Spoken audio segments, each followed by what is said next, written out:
on the date of the 16th of Sivan. It marks the Hilula of famous Tunisian rabbi. His name was Rabbi Nissim Trabelsi Z'tl. Really great rabbi. I believe he was born in the year 1910 and he passed away in the year 1997. We're talking about 28 years ago on the 16th of Sivan, respectively. Let's explore a few of the highlights of the famous rabbi's life. Now, very interesting. His father's name was Rabbi Yitzhak. He was a great rabbi. And I believe his mother's name was Rabbanit Mashna, I believe. Or Kmashna. I hope I pronounced her name correctly. Excuse me if I made a mistake. And he was born in the island of Jerba in Tunisia. Remember, at that point in time, it was, let's say, a bastion of Torah learning over there. And it was apparent his diligenceness within regards to the diligent nature of his when it came to Torah learning, the brilliance within regards to it. I think he would go to the Beit Knesset inside the city to learn Torah over there. And when we grow up, we will start learning Torah through the auspices of the famous Tunisian rabbi, Harab Makhluf Idan. Now, the great rabbi we've spoken about on various occasions before. Now, the rabbi he would learn under was Rabbi Yosef Buchritz. Now, the great rabbi. Come with the year 1929, Rabbi Trabelsi would get married to his wife. I believe her name was Atirsa. She happened to be the daughter, I believe, of Rabbi Pinchas Trabelsi, respectively. And they would go on to have 9 children, Baruch Hashem. Hashem gave a bountiful bracha. And so that's interesting. I believe his mother-in-law passed away at around that specific period, around that stage in time. And very much he would have a close relationship with the famous rabbi, Rabbi Yosef Buchritz, a very, very great rabbi who we've mentioned about on various occasions before here on this series.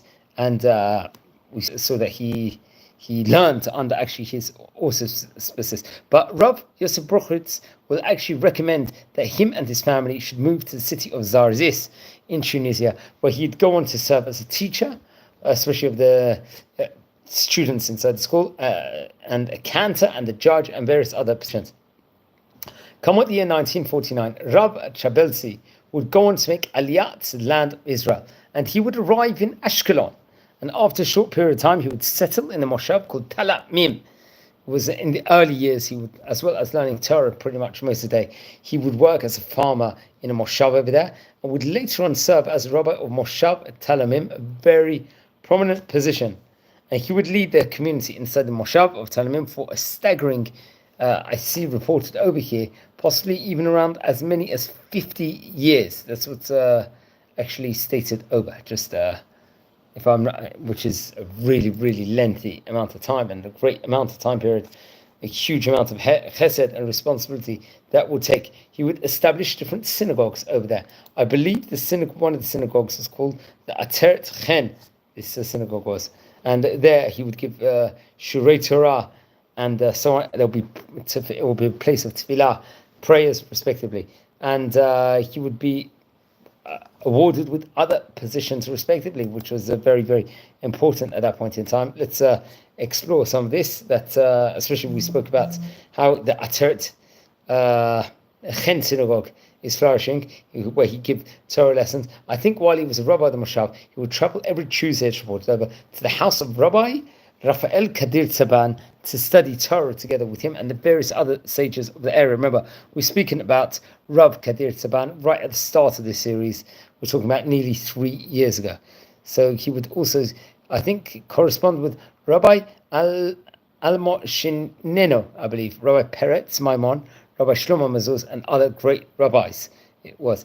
Now, he was known for his great devotion and love for the community. The Avat Yisrael he had was second to none, especially for the younger children and infants of the rabbi's house, really helped them out a lot. He would regularly hold a concentrated school day in the afternoon for the children of the Moshav, where he taught reading the Torah and more. It's reported over. So I think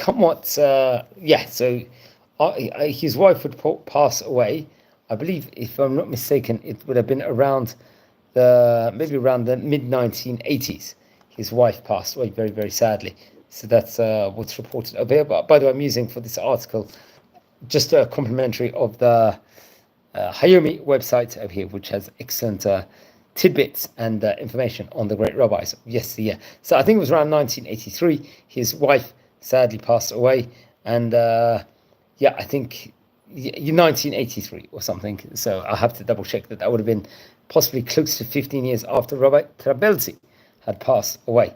Now, his innovations, I think, Torah writings, was found in a book, in various different books, I think, especially to be noted. I think the name of the book was called the Habanim Smecha, respectively. Now, I think he passed away on the 16th of Sivan in the year 1997. Various different important things was set up in his memory.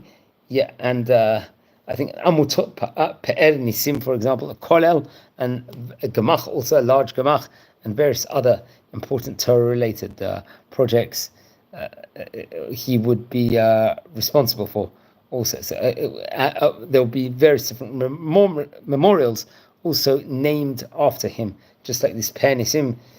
There will be other different important mitzvot activities that will be named after him to perpetuate his great deed. So